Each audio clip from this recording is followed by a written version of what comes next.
Date pack ni VP Sara noong mayor pa si Sara, papatawag connect dun sa pagiging VP ni Sara para ma-impeach siya kung sino-sino na lang hahakutin.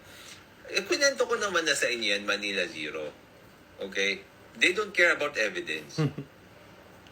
They just care about destroying the reputation of Sara Duterte.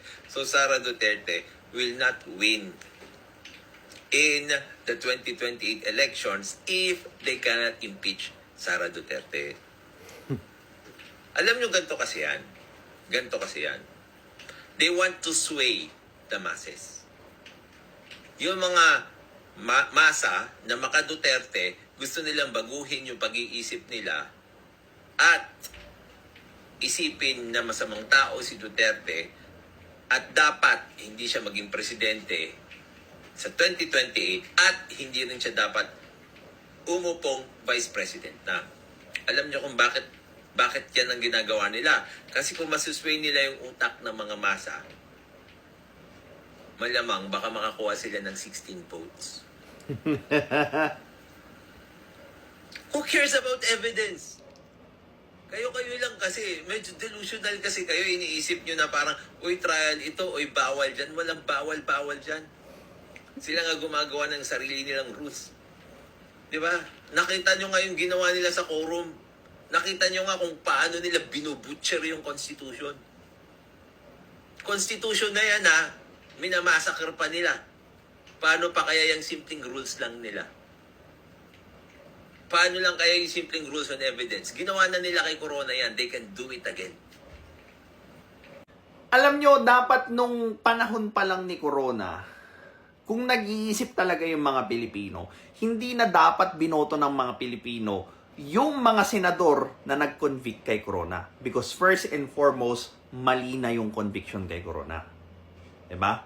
Pero dahil hindi nga nag-iisip ang Pilipino at they are most likely to idolize yung isang politiko nang hindi man lang nila tinitingnan kung tama or mali pa ba yung ginagawa ng politiko, tignan nyo na lang kung sino yung mga naiboto ulit. Diba? Kung para sa akin lang, that's the line eh.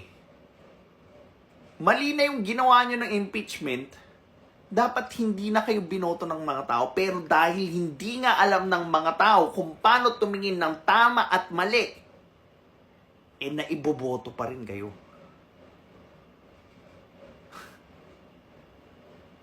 Kaya fucked up ang Pilipinas dahil hindi kayang tumingin ng Pilipino ng kung ano yung tama sa mali.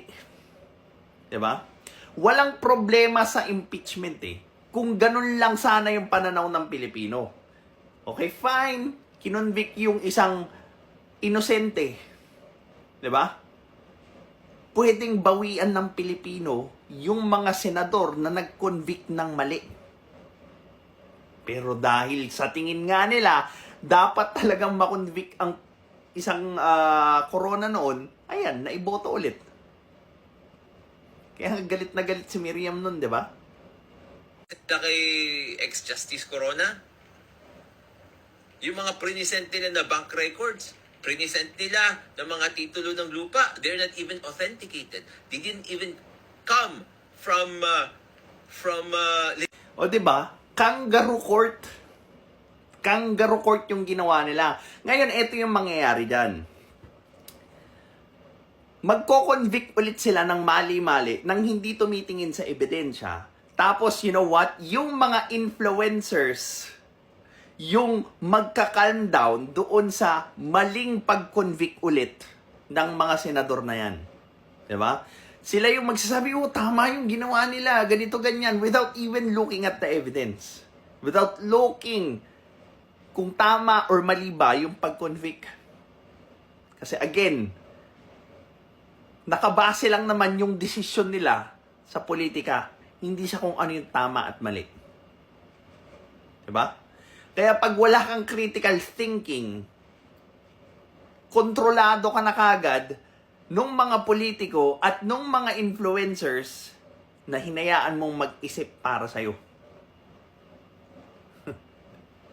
Gising Pilipinas. Well, this is Pinoy Extreme. Have a good day.